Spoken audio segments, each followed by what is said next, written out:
Okay, I'm going to dive right in and bring you the good news. The good news is the live action series is better than the live action movie. The bad news? That don't mean shit. So this is about,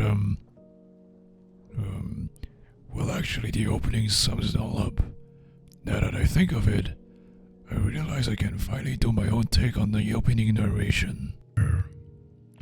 Long ago, the four nations lived together in harmony. Then, everything changed when the Fire Nation attacked. Only the Avatar, master of all four elements, could stop them. But when the world needed him the most, he vanished. 100 years passed by, and a new Avatar was found in the ice. And although his airbending skills are great, he has a lot to learn. But I believe Aang can save the world. And that's pretty much all you gotta know when going into this series.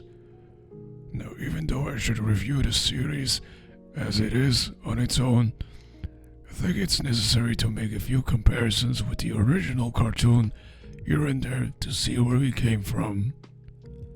Right from the get-go, this Netflix adaptation puts way more emphasis on the war is hell aspect, and that has an influence on all the characters we see here.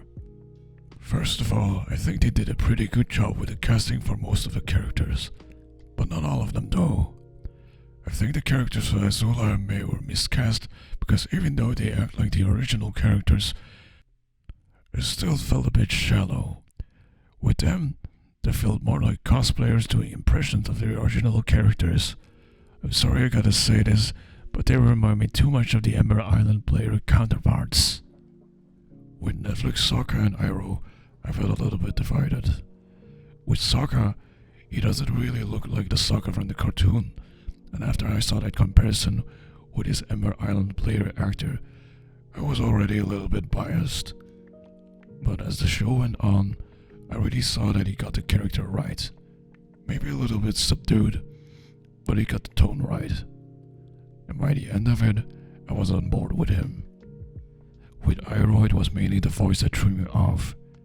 But after a while, I was glad that Paul Seung Lee used his own voice instead of trying to sound like the Iroh from the source material. So I was still able to accept his take on the character. But where they definitely got it right was with the casting of Fire Lord Ozai.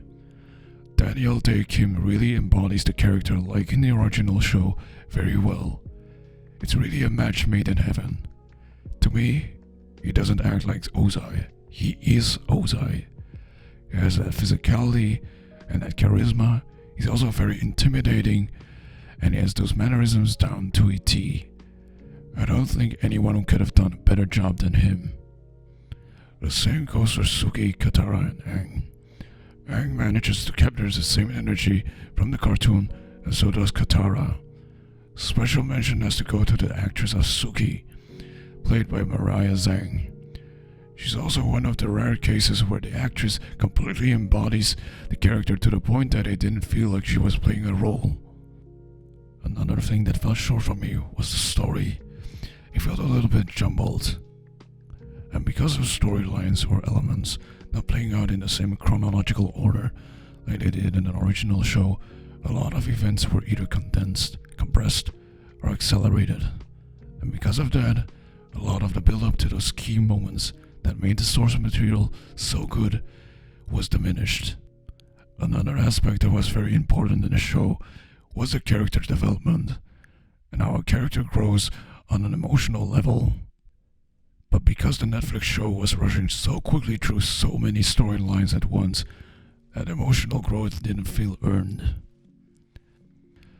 One mistake that sadly carried over from the live-action movie to the Netflix series is that a lot of times people still speak in exposition. Also, you don't really get a good sense of how time goes by in this series. I don't know how to explain it, but it feels like the whole season happens in like a week or so. As much as some of the new additions to the story may feel redundant, some of them have potential and spark my interest for future seasons.